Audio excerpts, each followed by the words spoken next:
जैसा कि इंतजार था, हमारे मुख्य अतिथि आज के हमारे बीच उपस्थित है।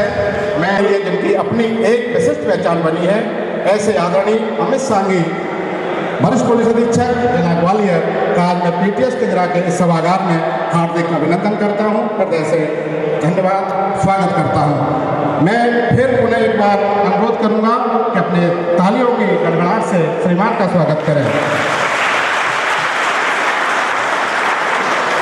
हमारे बीच है हमारी संस्था के हसमुख स्वभाव के धनी, हमारे बीच है हमारे जैसा कि विदित है पिछले हम लगातार एक सप्ताह से बाहर। बहुत बहुत धन्यवाद सर हमारे बीच में उपस्थिति के लिए। अब मैं जैसा कि परंपरा है और हमारा शिष्टाचार है, संस्कृति है, संस्कार है, विनम्र करें, माल्यार्पण करें और मैं अनुरोध करूँगा सभी से कि नीलम तोमर से कि वो सरसरी बंदना के लिए मंच पर उपस्थित हों।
अनिल यादव वे आए हमारे अतिरिक्त पुलिस अधीक्षक नेता उसको लेकर स्वागत करें। स्वागत करें।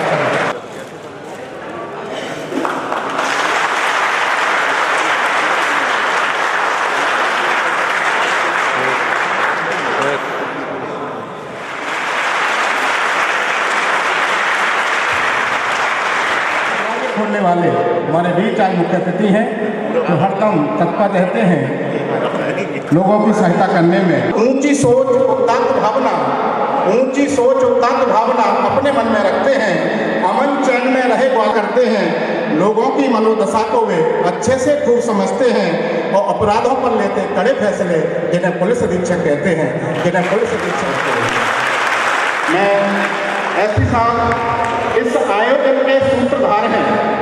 आयोजन के सूत्रधार हैं, ये भी बात बतानी है।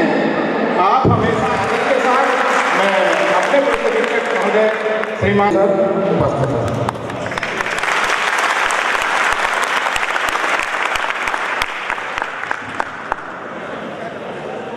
आदरणीय SP sir Shri Amit Sanghi sir, outset पे मैं मेंशन करना चाहूँगा कि जैसे ये एक पीटीएस है जहाँ आप सबकी ट्रेनिंग हुई, मैंने भी रहा, उसके बहुत सारे किस्से हैं सर और मैं कई बार उसकी चर्चा करता रहते हैं। और एसडीओपी शिप के बाद एडिशनल एसपी और एसपी रहते हुए और यहाँ पर ग्वालियर में पद स्थापना के दौरान कभी भी किसी चीज़ में मार्गदर्शन की या किसी एडवाइस की मुझे आवश्यकता पड़ी है तो मैं किसी भी समय, एक बार मुझे याद है कि मैं नया एसपी बना था राजगढ़ में और रात को 12:30 बजे मैंने सर को एक चीज़ के लिए फ़ोन लगाया था। सर ने 12:30 बजे मेरा फ़ोन रिसीव किया और करीबन 20-25 मिनट मुझे उस इशू पे ब्रीफ किया था कि इसको कैसे हैंडल करना चाहिए। और वो मार्गदर्शन, वो आशीर्वाद सर का मुझे हमेशा प्राप्त होता रहता है। कुछ कन्फ्यूजन की वजह से मैडम अभी तक हमारे बीच में उपस्थित नहीं हो पाई हैं, बट मुझे सर ने आश्वासन दिया है कि आधे घंटे में मैम उपस्थित रहेंगी। तो उनके संबंध में भी उनको भी बालाघाट से मैं देख रहा हूँ।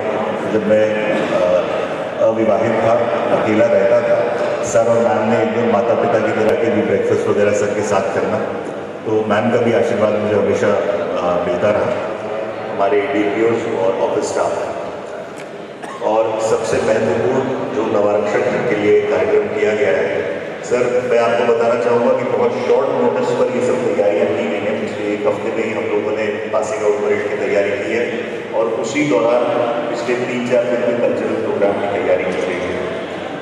62 साल के इतिहास में टोटल अभी तक ये बैच जो है करीबन 60 नवारक्षकों का है, जिसमें 50 कप्तान एमपी और करीबन 14 जो है वो सीधी भर्ती के आरक्षक है। अप्रैल 22 से इस बार जो हमारा जनरल कैंप उसको भी बहुत बेहतर तरीके से ऑर्गेनाइज किया गया। इस टोटल अभी तक नवारक्षक, हेड कांस्टेबल और ASIs को मिलाते हुए सर पिछले 62 वर्षों में इस एकेडमी ने करीबन 36,998 लोगों को यहाँ पर ट्रेन किया गया है, जो अपने आप में एक बहुत गर्व की बात है। मैं आज सभी नवारक्षकों को बधाई देता हूँ कि उन्होंने इतने व्यस्त समय में, जब उन्होंने 75 दिन बाहर ड्यूटी की हो, अपनी मेहनत के साथ पासिंग आउट परेड के लायक उन्होंने इतनी बेहतरीन परेड करी आज, जिसका सुबह सुबह हम लोगों ने डेमो देखा। और उसी बीच फटीग ड्यूटी के साथ साथ अपने आप को इस कार्यक्रम के लिए भी तैयार किया। ये वाकई बधाई के पात्र हैं और मैं आने वाले भविष्य के लिए, आने वाली पासिंग आउट परेड के लिए और आने वाली नौकरी के लिए आपको बहुत बहुत शुभकामनाएं देता हूँ। धन्यवाद। शुभेच्छा, आशीर्वचन, प्रेरणादायक उद्बोधन के लिए कि आपने हमारे नवारक्षक, हमारे स्टाफ को उस भूमिका में लाने के लिए तत्पर किया है कि आने वाले वर्षों में वो बड़ी शिद्दत से अपनी ड्यूटी को अंजाम देंगे अपने जिलों में जाकर। मैं सर, इन्हें नई दिशा मिली, तो बदलती दशा देख रहे हैं। इन्हें नई दिशा मिली तो यहाँ बदलती दशा देख रहे हैं। कुछ काम करने का इनमें जज्बा और नशा देख रहे हैं। ये निकल पड़े हैं पूर्णता की ओर। इन्हें हर कसौटी पे हम कसा देख रहे हैं, हर कसौटी पे हम कसा देख रहे हैं।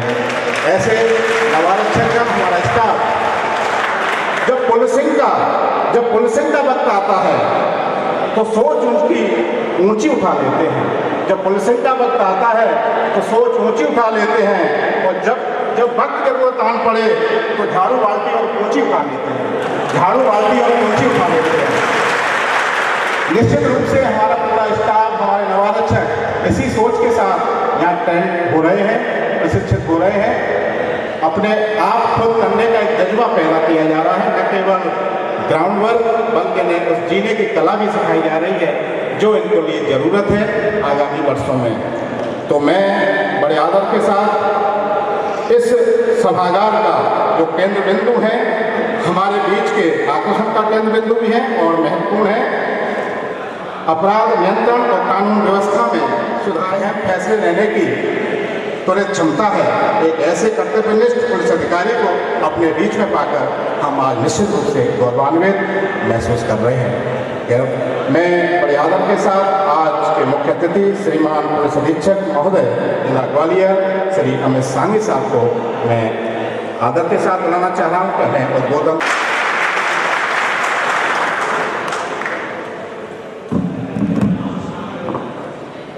आज इस सभागृह में नवारक्षकों के कल्चरल प्रोग्राम या सांस्कृतिक संध्या, जो कि आपकी पासिंग आउट के 2 दिन पूर्व यहाँ पे हो रही है, मंचासी इस कॉलेज के पुलिस अधीक्षक और सेनानी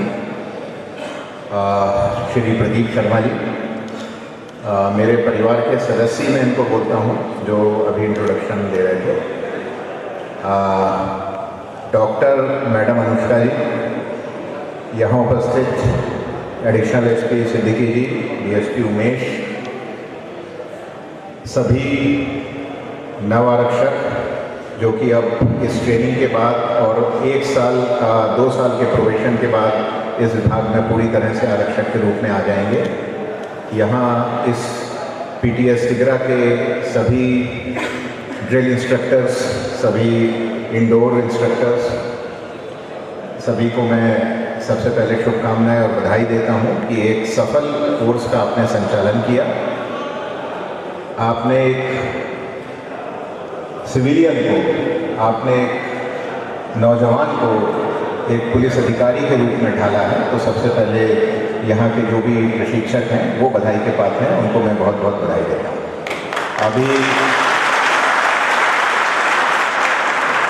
प्रदीप जब बता रहे थे तो मुझे थोड़ा आश्चर्य भी हुआ कि 50 आप में से अनुकंपा नियुक्ति के हैं और 14 या 16 जो हैं वो अन्य भर्ती के हैं। तो सबसे पहले जो 50 अनुकंपा नियुक्ति के हैं, अर्थात कहीं ना कहीं किसी कारणवश उनके पिता जो कि सेवा में थे वो नहीं रहे, ड्यूटी के दौरान हो सकते हैं, बीमारी से हो सकते हैं, अन्य कारणों से हो सकते हैं, तो उनके लिए भी मैं ईश्वर से प्रार्थना करता हूँ कि वो यदि ऊपर बैठे हैं तो आज खुश हो रहे होंगे देख के कि उनके जो पुत्र हैं वो पुलिस भर्ती में आए हैं, वर्दी पहन के जब निकलेंगे तो वो भी अपने पिता को सच्चे श्रद्धांजलि। रेगुलेशन हमारा ये कहता है कि पुलिस आरक्षक भी एक अधिकारी होता है। तो जब कल आप परसों पासिंग आउट परेड के बाद जब यहाँ से निकलेंगे तो आप एक पुलिस अधिकारी के रूप में समाज में जाएंगे, अपने विभाग में जाएंगे। हर पुलिस अधिकारी को आप ये उस पर सबकी निगाह रहती है। हर आदमी ये देखता है कि यूनिफॉर्म में ये जा रहा है, ये किस तरह से चल रहा है, ये किस तरह से बोल रहा है और किस तरह से व्यवहार कर रहा है। मैं इसलिए इस बात को कह रहा हूँ, अक्सर आप देखते होंगे कि आजकल ऑडियो वीडियो वायरल होते हैं। पता चलता है कि कोई पुलिस अधिकारी यूनिफॉर्म में अजीब तरीके की हरकत कर रहा है, कुछ ऐसी बातें बोल रहा है जो कि उसे नहीं बोलनी चाहिए और वो ऑडियो वीडियो चलता है। अगर आपने यूनिफॉर्म धारण की है तो इसकी गरिमा को बनाए रखना ये अब आपका दायित्व है। यूनिफॉर्म हर व्यक्ति को नहीं मिलती। मैं बार बार, मेरी बहुत लंबी नौकरी है, 27 साल की मेरी नौकरी हो गई है, सिर्फ 1 साल मैं फील्ड के बाहर रहा हूँ, वो भी रिक्वेस्ट करके। 26 साल मेरी फील्ड की नौकरी है। पिछले लगभग 8-9 सालों से मैं लगातार पुलिस अधीक्षक के रूप में बालाघाट, मुरैना, सागर और लगभग अभी 2-2.5 साल से ग्वालियर में। पर हमेशा मेरा एक प्रयास रहता है, यदि मैं यूनिफॉर्म पे हूँ तो यूनिफॉर्म की गरिमा के अनुसार मैं व्यवहार करूँ। ऊपर चढ़ा है उस काम को करें। कल रात को घाटी गांव में एक ट्रक में आग लग गई। ट्रक में बैटरी थी। तो डायल 100 में हमारे 2 कांस्टेबल थे, तो ये आए तो तब तक ट्रक में आग लगी हुई थी, ये दोनों अंदर फंसे। ये जो काम है, क्या जो ड्राइवर और क्लीनर अंदर थे वो जिंदगी भर हमारे इन 2 ट्रक में जा रहे थे, ट्रक में आग लग गई, हमने डायल 100 को फोन किया, 2 आरक्षक देवदूत की तरह प्रकट हुए और हमारी जान बची। उन्होंने कितनी दुआएं दी। तो मैं आपको ये बताना चाहता था कि आपको एक प्लेटफॉर्म दिया है भगवान ने, किसी को नहीं समझा। यूनिफॉर्म लाखों में एक होती है, इसकी इज्जत बना के रखिए, इसकी गरिमा बना के रखिए। अगर कोई भी आदमी यहाँ आके ये सोचता है कि हम कहाँ फंस रहे, एक बार यूनिफॉर्म पहन तो आपके मन में ये फीलिंग होगी। बोल रहे थे कि कई सारे इंसिडेंट्स हैं, मैं एक इंसिडेंट बार बार बताता हूँ, वो साहस का पराकाष्ठा होती है। मैं बालाघाट में एसपी था 2016-17। प्रदीप शर्मा साहब वहाँ पर एसडीओपी बन के आए थे लालजी में। हमारा एक नक्सल प्रभावित गाँव था, वहाँ हमारी पुलिस की प्रदीप शर्मा साहब तक सूचना आई, ये मुझे बगैर बताए सिर्फ अपने घर। तो ये साहस भी था और दुस्साहस भी था, कुछ घटना भी हो सकती, क्योंकि मैं वहाँ पे ऐसे किसी मुसीबत में ना फंस जाए, उनके साथ कुछ हो ना जाए, तो बगैर देर किए ये गए और लेके आए। तो ऐसा साहस हर एक में नहीं होता। तो प्रदीप शर्मा साहब बहुत ही अच्छे अधिकारी हैं। राजगढ़ बहुत ही कम्युनल बड़ा, वो जो जिसको हम बोलते हैं कि सांप्रदायिक रूप से बड़ा संवेदनशील जिला है, वहाँ आपने 3 साल बहुत ही अच्छे पुलिस अधीक्षक के रूप में कार्य किया है। और मेरी ईश्वर से यही प्रार्थना है कि आगे भी आप बहुत अच्छे जिलों में पुलिस अधीक्षक रहें और लोगों का, स्टाफ का इसी प्रकार से उनके भलाई के लिए कार्य करते रहें। आप सभी को जो यहाँ पे नव आरक्षक बैठे हैं, मैं पुनः एक बार समस्त बातें, कोई सभी व्यवहारिक बातें की हैं और साहब कह भी रहे थे कि कहने को तो बहुत बातें हैं, कहने को तो बहुत शब्द है, उद्गार नहीं कर पा रहा हूँ। कहने को तो बहुत शब्द है, उद्गार नहीं कर पा रहा हूँ। सीधी बात को सीधे कहता, श्रृंगार नहीं कर पा रहा हूँ। पूरी तरह से व्यवहारिक हैं साहब। साहब ने एक घटना बताई कि घाटी गांव में कैसे सबसे पहले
निश्चित ही हमें ये बता रही है कि आप रुक गए अगर तुम तो रह जाओगे पीछे, रुक गए अगर तुम तो रह जाओगे पीछे, दूर नहीं है मंजिल बस कुछ ही मोड़ और है, दूर नहीं है मंजिल बस कुछ ही मोड़ और है। ओझल ना हो मंजिल एक पल भी नजरों से, ओझल ना हो मंजिल एक पल भी नजरों से, हर पल करती दिल की धड़कन यही शोर है। चाहे गरजे बादल या बिजली ही चमके, चाहे गरजे बादल या बिजली ही चमके, आंधियां हो गनी या बारिश घनघोर बरसे, हर मुश्किल पार कर जाना उसकी ओर है। दूर नहीं अब मंजिल बस कुछ ही मोड़ और है। चलते चलते पैर थक जाए चाहे, चलते चलते पैर थक जाए चाहे, या पथरीली रास्तों में बाधा कोई डाले, रुक गए अगर तुम तो रह जाओगे पीछे, दूर नहीं है मंजिल अब बस कुछ ही और है। चाहूंगा सभी के लिए, मंजिल उन्हीं को मिलती है जिनके सपनों में जान होती है, मंजिल उन्हीं को मिलती है जिनके सपनों में जान होती है। पंखों से कुछ नहीं होता दोस्त, हौसलों से उड़ान मिलती है। थैंक यू, जय हिंद।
मैंने सुना है राधा की चुंडी कोई सलमा बेगम सीती है, कोई सलमा बेगम सीती है। एक रफीता महफिल महफिल रघुपति राघव गाता था, एक प्रेमचंद बच्चों को ईदगाह सुनाता था, ईदगाह सुनाता था। कभी कन्हैया की महिमा गाता, कभी रसखान सुनाई देता है। औरों को दिखते होंगे हिंदू और मुसलमान, मुझे तो हर शख्स के भीतर इंसान दिखाई देता है, इंसान दिखाई देता है। भारत माता की बगिया में नए नए फिर फूल महकाएं, सारा जग फिर से महकाएं। अपने घर के सारे झगड़े आपस में मिलकर सुलझाएं। शक्ति एकता में है कितनी, यह रहस्य सबको समझाएं, यह रहस्य सबको समझाएं। सत्य न्याय के पाठ पर चलना, निज जीवन संघर्षों से लड़ना, जन जन को फिर से सिखलाएं, जन जन को फिर से सिखलाएं। ज्ञान दीप की ज्योत जलाकर एक नया विश्वास जगाएं। मानवता में फिर मानवता पर, मानव को आदर्श बनाएं, मानव को आदर्श बनाएं। हिंदू मुस्लिम सिख ईसाई सब बन जाएं भाई भाई, अपने अपने भेद भुलाकर आओ मिलकर देश बनाएं, आओ मिलकर देश बनाएं, आओ मिलकर देश बनाएं। जय हिंद, जय।